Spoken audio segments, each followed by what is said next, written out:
a chop segment. We are here for some good treats, and I bet you that I am going to treat you to a good.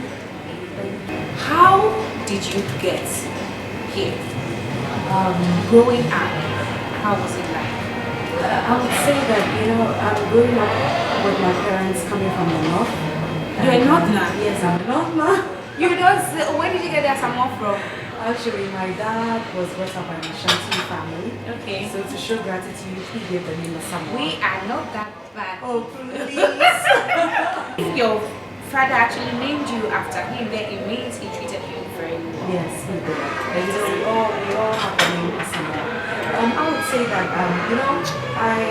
growing up, I wasn't born with a silver spoon in my mouth, but I would say my daddy really did well, because having to leave the north and then relocating to Accra, he had to stay in Kumasi for quite some time to build himself. Like for how long? For like 10 to 15 years.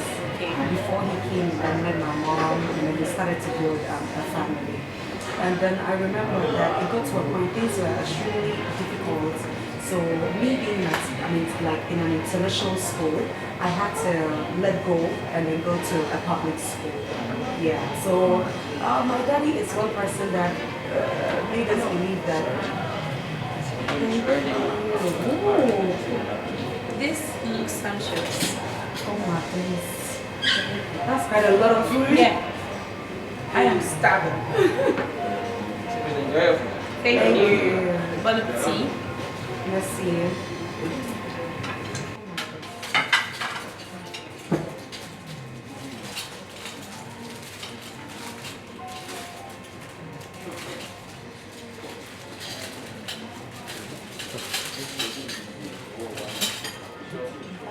My dad actually had to go through a lot, but then he made sure we had quality education, and that's one thing that has helped all of us, So apart from this beauty queen thing, I studied dental hygiene at College of Health, and I was working at FC beauty clinic at Northridge. Okay. So I'm never a pageant person. I'm not a pageant person. Well, I quite remember you told me you were actually a tomboy. So Yeah. where I never the fancy girl. at what point the ladylike thing came with you, because you being a tomboy and you later decided to be a beauty queen and go into pageantry. What's prompted that? I would say that I love to do humanitarian projects. So even in my little ways, I was, embarking on projects until, we sponsor these ladies. So they come to us. You mean FC? Yes, we sponsor them. So they come for treatments and all that. So that was when they were like, listen, you're beautiful, you should go for Miss Ghana. And I said, no, I wasn't going to go. So you know what, I was with my boss and he kept insisting that I needed to go for Miss Ghana.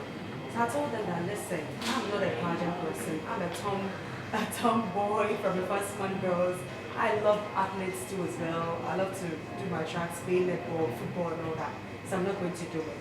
But quite unfortunately, I lost that boss. So in a way of showing my last respect to him, he's the late Dr. Bankodansa, a German trained dentist. So in a way of showing my last respect, I said, let me go for this guy. So he's actually the reason why you are here today. I'll say Wow. that. Okay, so you were telling me about what you went through. I think mix some of the experiences you went through. Having to go for a pageant, I wasn't really, I didn't know the things involved. So I was green, so I didn't have the experience, nothing. But then I knew that I needed to be of certain age. I needed to be of a certain height and all that. So I knew I fell in, like I was in the right criteria. Again, I'm 5'8", so I just decided to get myself ready for the pageant. Then the amazing bit is I didn't even have money at that time. So I had to Miss Ghana? yeah, Do you mean like to be preparing yourself, like How? going to the gym, getting yourself How prepared for the you actually audition. went to the gym before Oh the my audition? goodness, you have to prepare yourself. I never did that. Because Goddess was beautiful. We are not looking at the stature, you know. So I remember that time I didn't have money and I was in school. So what I was doing was to go to Lagos. So I lived at West Legon. I would be jogging from West Legon to Legon campus. And then I'll go and stand in front of the mirror room at the theatre arts. Then I'll just be doing, my name is Rebecca Someone. I was like, no, my name is Rebecca Someone. So that's what I kept doing. And then I prepared myself for the audition. And I was so much into it that I didn't want to miss the auditions. So I didn't even do my audition in Accra. I traveled the way to Takara. Why? Because you were afraid? Because I was feeling, listen, it was going to be competitive and I didn't want to put myself in that space. Why are you afraid of competition? It was my first time. So I felt like, honestly, listen, I don't want to lose the opportunity. Let me go to Takara. And God being so good, I was part of the first 6 that is selected. And instead of Do you representing... think it would have been different if you had went for the auditions in Accra? Honestly, I can't tell. But you know what? I am grateful for it because instead of representing the northern region, I was given central region. So I had to go back to study everything. I had to speak fancy. It was. Really? Can you speak fancy? I try. I'm proud. You know?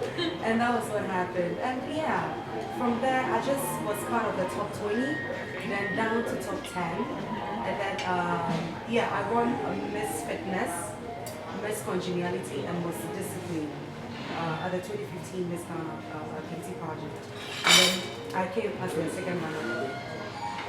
So that was it. That's for me. impressive. Yeah, and honestly, it was a way of telling my boss that, listen, I appreciate him. He's been a great source of support to my life and my journey. And to say thank you. And then from Miss Ghana, you moved on to Miss Africa. What informed your decisions? I didn't plan for it really. So how did it happen? I was just there and the opportunity came and management said, Rebecca, you are going. So I had to prepare myself. And I was one week late. But I went How was the preparation like? What are the things? You're meeting over 54 other African country contestants who are also unique and beautiful as you. So I had to just prepare myself in a way that I would go ahead of them. I know some of them are unique, beautiful and intelligent, but I told myself that, listen, God, I'm going to do my best. I leave the rest to you. And that's what happened. So is your life centered around pageantry? Because right after that you went into Miss United Nations. You know, I think it keeps coming to me.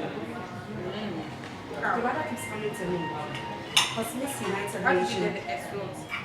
No, with Miss United Nations, I was just, I was still embarking on my humanitarian project. So I had the opportunity because of Miss Africa to travel to all the other African countries. And they, you know, when they were selecting, they ordered Ghana and they said they wanted me to represent. Wow. Because I was really doing more the humanitarian bits. So I didn't go where it came to me. It's just by grace. That's weird. Yeah. So From what you were saying, it means you have so much knowledge and experience in pageantry. and the special grace of God. I believe there are lots of young girls out there Yeah. who would wish to be what you are today. What advice do you have for such girls? What I would say to them is, listen, whatever you believe in, just go for it and go all out. Because you might not know what it will take you. I'm a dental hygienist by profession. I never had passion for beauty, pageantry.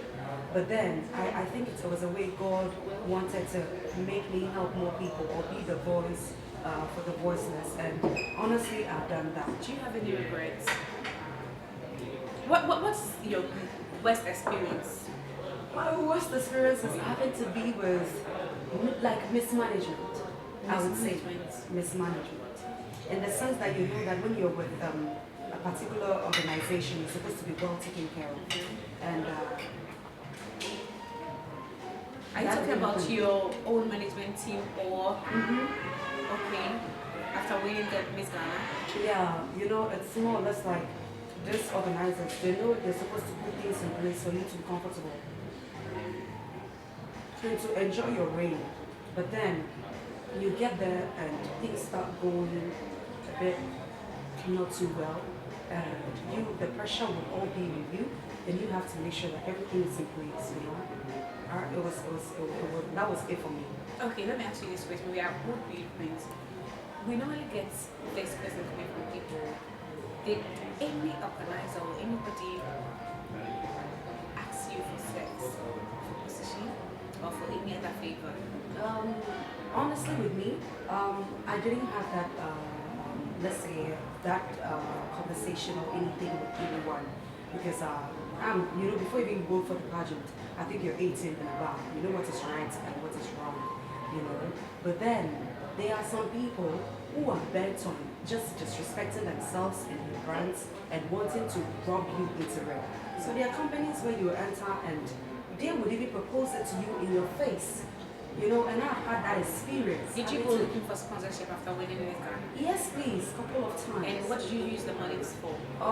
Okay, so it's to be used for humanitarian Your personal projects? not personal project per se, because with Miss Ghana, for instance, they give you projects that you're supposed to embark on. So it's either a blood donation drive, or you go set a borehole for a deprived community in the northern region, or you give donations to the aged. So it was like a set projects that you just solicit for funds and then go and back on. So that was what we were doing. But then you realize that you go and these people, some are very decent, but others want to go the hard way with you. And I think at that point, it is not the role of an organization, or it's not the role of anyone, but it is your role to tell, yes, as an individual, to stand and what you believe in and tell them that, listen, you are not for bending.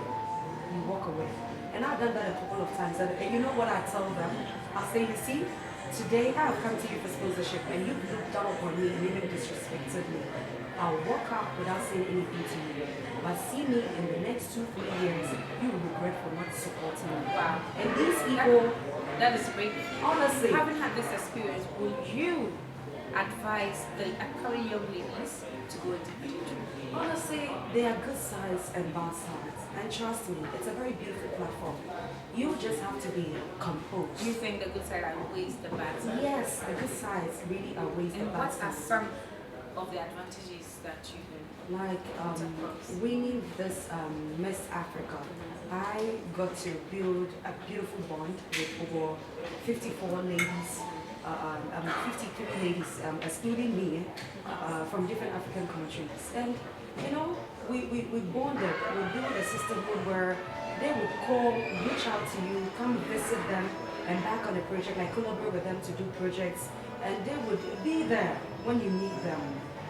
They will also get you job opportunities and all that. Like, whilst I was in school, I was still working, where I get to go judge beauty pageants in different countries, and you get well paid. You know, they make sure that they put you in a good hotel, they treat you properly as the queen that you are. And I think that is one thing Ghanaians, we need to learn. That's great. Yeah. So I need you to advise young ladies out there to. Let's say, I always say that, listen, it's not always rosy. And you know, there's more behind the glitz and glam, you know? And so I will encourage them that if they believe in being a beauty queen, you should go all out and partake, grab the opportunity. But then, they shouldn't fall back or allow people to get into their minds, or allow their beauty to make them feel that, listen, you're beauty, I can get it. You can go beyond that. You should be intelligent, you should be hardworking, and then go in the right path, so that at the end of the day, you'll be proud of what you've achieved and how far you've come. Okay, so my sister here, Rebecca, is telling us that you need to follow your heart and you need to learn. You can't just wait for being beautiful. You have to be extremely intelligent to be able to win any pageants that you want to partake in. So this has been the Chop segment. We're moving on to the next segment, which is the Oba segment. Catch you.